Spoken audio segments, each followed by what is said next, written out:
Okay, so let's start on Chapter 9, Lesson 5. We are going to be analyzing bar graphs. And what does that mean? It means that we're going to take information and data and we're going to input it into bar graphs. Now, a bar graph is different than a tally graph in that it doesn't use tally marks, or a picture graph that doesn't use pictures.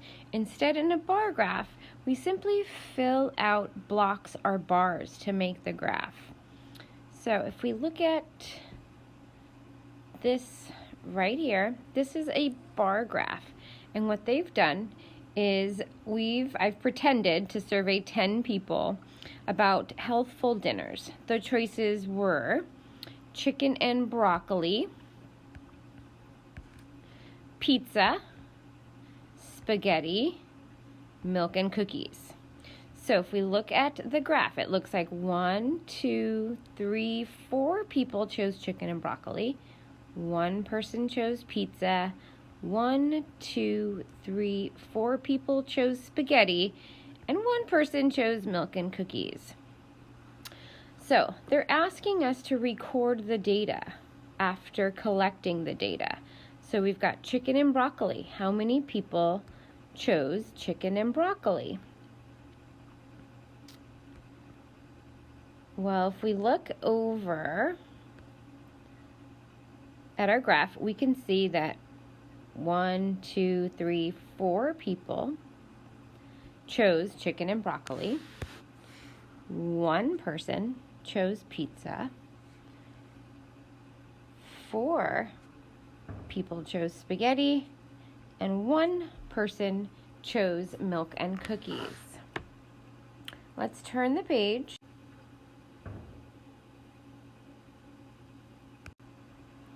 And we are now going to look at a different kind of bar graph.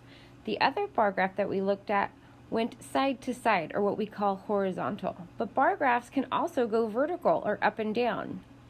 So Owen surveyed his class about their favorite ice cream flavors. Then he made a bar graph to show the data. So favorite ice cream flavor, we have chocolate, vanilla, strawberry, and mint. Looks like 7 people chose chocolate, 3 people chose vanilla, 5 people chose strawberry, and 6 people chose mint. If we were to count how many people that Owen surveyed, we would find that Owen surveyed 21 classmates. Okay, so now we're going to use the bar above to complete the sentences or answer questions 1, 2, and 3. So the first thing they want to know is the flavor with the least votes. So let's take a look at our bar graph again. We see that we have 7 people that liked chocolate, 3 that liked vanilla, and 1, 2, 3, 4, 5 that liked strawberry, 1, 2, 3, 4, 5, 6 that liked mint. So which flavor had the least votes? Let's look back over here, and it looks like vanilla had the least amount of votes, right? We only have 3 here. So right in here, we're going to write vanilla. Okay, our next question is asking, or saying that chocolate received 2 more votes than. Well, let's go over to chocolate, and we see chocolate has 7 votes. If we take 2 away from 7, or we bump down 2, we know that that's 5. So let's go across our graph and see what other flavor has 5. Well, right here we find that strawberry had 5. So strawberry has 2 less votes than chocolate. So we're going to write strawberry.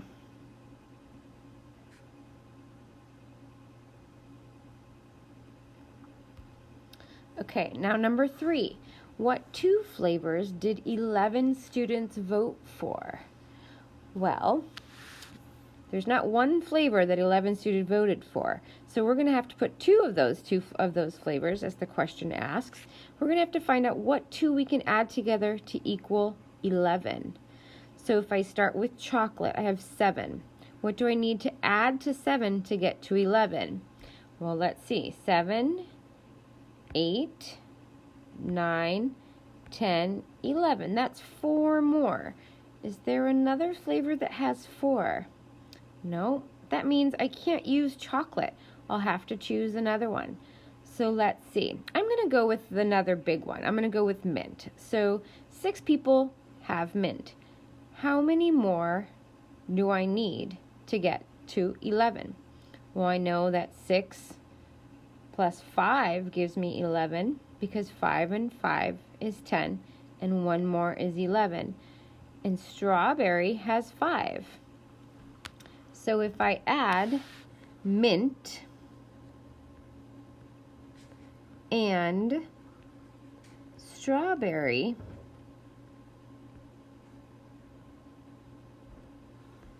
I get 11 votes.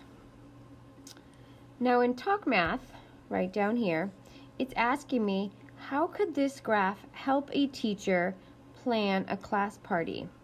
Well, if I was planning a class party and I wanted to buy chips, I would want to know what were the types of chips that you guys would want. So I could ask, would you rather have Lay's chips, Cheetos, Flamin' Hot Cheetos, or Doritos?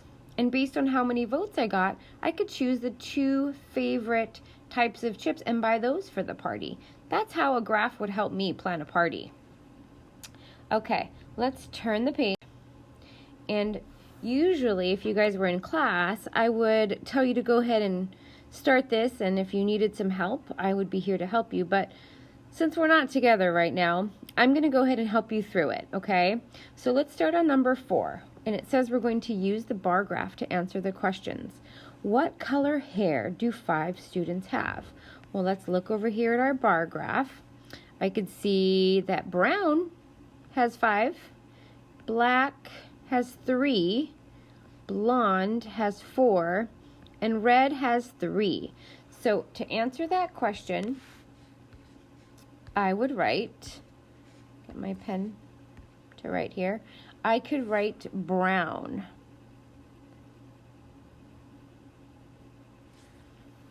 Now, what color hair do 4 students have?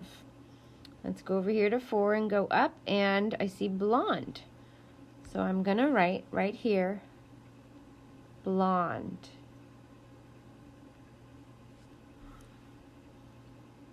Okay. Number 6 is asking, what 2 hair colors do the same number of students have? Looking at my graph over here, I can see that red and black have the same amount of votes. That means that those 2 hair colors have the same number of students. So I'm going to write black and red.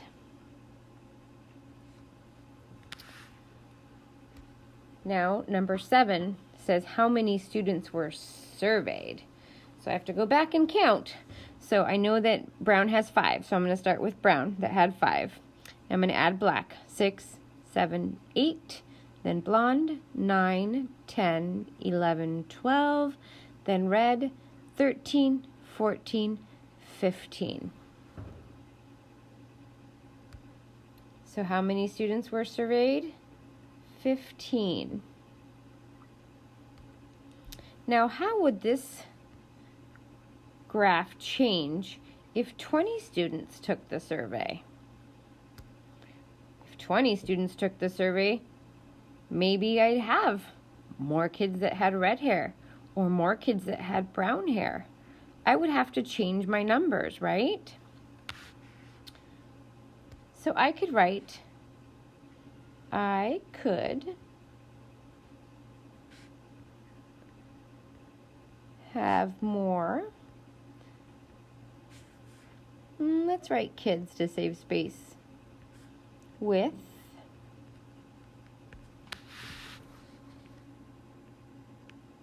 brown hair.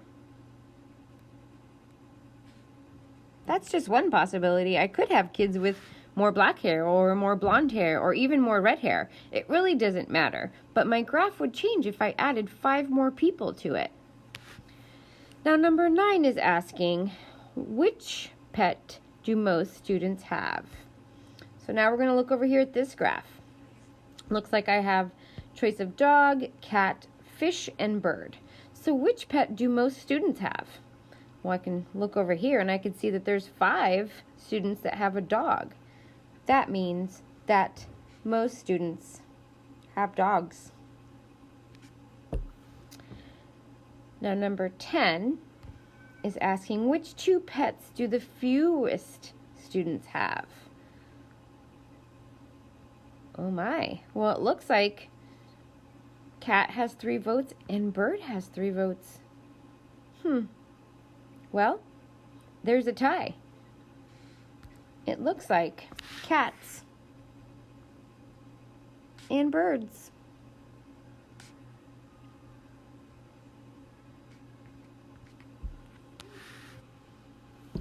Now number 11 wants to ask, how many students have cats and birds? So I have to go back and count. So let's see. 1, 2, 3 cats and 1, 2, 3 birds. Well, I know 3 plus 3 is 6. So I'm just going to write a 6 right there. Okay, let's turn the page. And now we are going to ask or answer questions 12 and 13. Question 12 asks, how many more people like reading or board games than playing video games?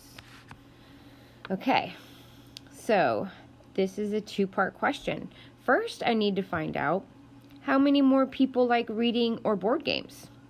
So let's see. Board games is 2 and reading is 4. So I'm going to add 2 plus 4. And that gives me 6.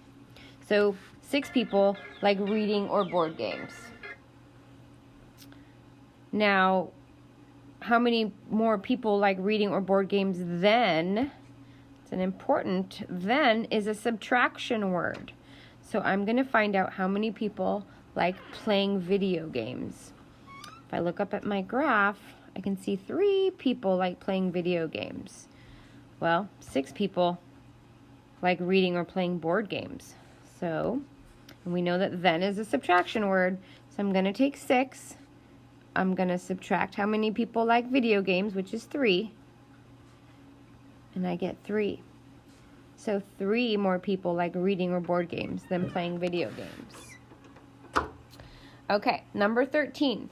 Samantha changes her vote from playing outside to reading. Which activity is the class favorite now? Okay, Samantha, you used to like playing outside. Now you like reading. So I'm going to cross that out, right? I'm going to add 1 to reading. Now if I look at my graph, I can clearly see that reading is the favorite. So I can write reading.